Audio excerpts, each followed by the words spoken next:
Goeiemôre. Ja, gister was 'n baie frustrerende dag, veral in terme van die internetkonneksie wat gereeld afgegaan het en eintlik baie onstabiel was.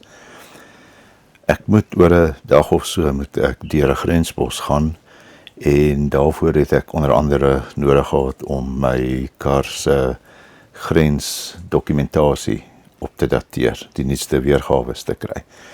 Die probleem wat jy het is nou stuur jy e-mail vir hulle en hulle sê vir jy moet inlog op hulle website en wanneer jy inlog dan stuur hulle vir jou OTP PIN. By die tyd wat jy die OTP PIN kry op 'n SMS, dan het die internet gedrop en jy het konneksie verloor en dan is dit nie meer geldig nie. So nou sit jy met 'n probleem. Hoe jy het nou SMS'e betrokke en jou internetkonneksie val weg. En dan het jy 'n uitdaging, want iewers moet jy dit kry, want dit vat ook 24 uur vir hulle om hierdie dokumentasie vir jou te stuur. So die vraag is dan, hoe werk 'n mens so, as jy dan geen internetkonneksie het nie uit 'n karavaan? Die oplossings is nie altyd maklik nie. Jy het nodig om ten minste 2 diensverskaffers te hê. In my geval het ek Vodacom en MTN. Ek sal tipies MTN laai op my klein routertjie en dan het ek Vodacom op my selfoon.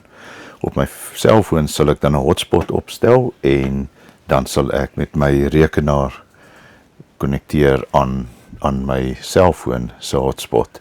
Daar's 'n baie belangrike rede hoekom dit ook nodig is of raadsaam is om tipies so iets te kon doen, baie mobiel te wees. Baie mense het hulle internetkonneksies vasgebou in hulle karavaan en so van.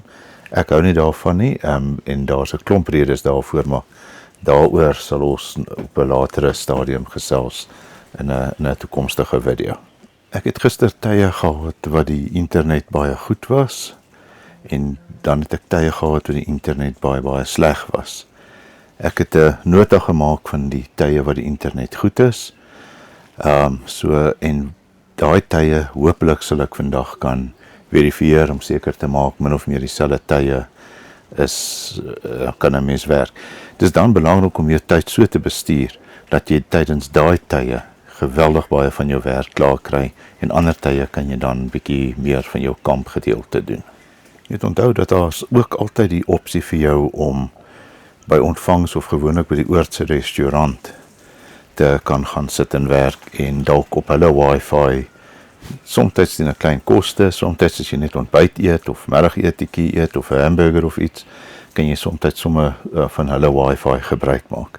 Gewoonlik is dit altyd behulpsaam met dit en veral as dit 'n noodgeval is, dan kan jy beslis daai tipe opsie gebruik.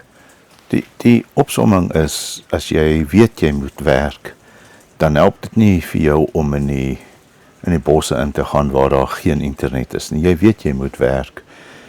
Kliënte gaan nie verstaan as jy nie kan konnekteer aan hulle stelsels en goed en whatever jy moet doen. Dit doen nie. So, dis altyd raadsaam, voor jy kom kamp, maak seker daar's internetkonneksies. Daar's verskeie websites wat jy kan gaan raad vra, veral op Facebook en so aan. Sê, luister, hoe lyk die internetkonneksie by 'n sekere site?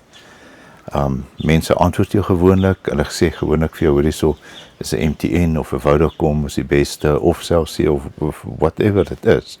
En dit is altyd baie goeie raad om te kan gebruik.